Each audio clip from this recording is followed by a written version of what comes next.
Guys পুরো ওয়ার্ল্ডের AWM king হচ্ছে বিটুকে। খালি এডব্লিউএম না, যে কোনো স্নাইপার কিং বিটুকে। বারমুডা, কালাহারি, নেক্সটা যে কোনো ম্যাপে বিটুকে যদি একবার নামে সব প্লেয়ার ভয় পায়, বলে কি তাদের আব্বু নামিছে ম্যাচে। কিন্তু বিটুকের উপরেও একটা প্লেয়ার আছে, সেটা হলাম আমি।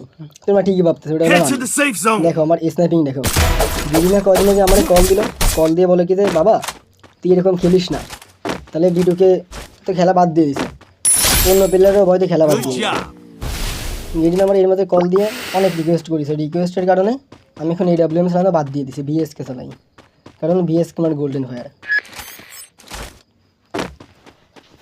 বিটুকে অনেক ভালো খেলে, তার চেয়ে ভালো খেলি আমি। বিটুকে খেলাই শিখেছি আমি। সামনে দুটো প্লেয়ার গেম করতেছে, আমি যে থার্ড পার্টি করে দিয়েছি, এটাই হলো আমার খেলা। বিটুকে আমি এরকম খেলা শিখাইছি।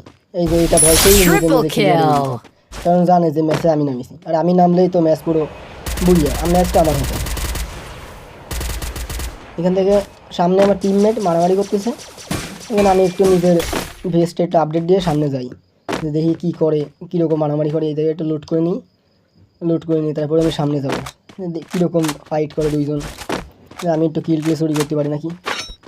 মানে আমিও বিটুকে এরকম কিল চুরি করা শিখাইছি। বিটুকে তো আমারই শিষ্য, এই আমারই ড্যামেজ দিয়ে দিচ্ছে আবার। এই নিরো ক্যারেক্টার পুরো গেমটা নষ্ট করেছে। নিরো ক্যারেক্টার দেখো, আমি যদি ডিটেলস পাবো আমি গেমটাকে বলবো নিরো ক্যারেক্টার উঠে দিতে। এদিকে আমি একটা দামি প্রথম খাইনি, আমার টিমমেট দেখে সামনে দিয়ে রাশ করতে, ওর পিছন পিছন আমিও যাই। এই জায়গায় দুইটা প্লেয়ার ভালো আন্দাজে মারামারি হচ্ছে, আমার টিমমেট আর একটা ইনিং। আমি এক শট দিয়ে কিলটা নিয়ে নিছি। কিল নিতে খরগোশের জামা পরে চলে আইছে। ওরে আমি 10টা শট দিই কিন্তু লাগাতে পারি না, অনেকগুলোই শট দিই, এই মিস, এই এক শট মিস, এই এক শট মিস করতে করতে আমার টিমমেটটাও নক দিয়ে দিচ্ছে। এখন আমি ওর নক দিয়ে দিই, নক দিয়ে ওরা কিল দিয়ে দিই। আমি যখন ওর ব্যাগ থেকে একটু লুট করছিলাম, দেখি সামনে একটা অফলাইন প্লেয়ার দাঁড়ানো, একটু সামনে, এখানে না ভুল হয়েছে, একটু সামনে একটা অফলাইন প্লেয়ার দাঁড়ানো আছে। ওরে আমি এক শট দিয়ে হেড শট মেরে দিই, ও ক্লিয়ার হয়ে যায়। ওই যে দেখো, ওই যে অফলাইন প্লেয়ার দাঁড়ানো, ওই যে 100 কিল, 495 রেড লেগেছে।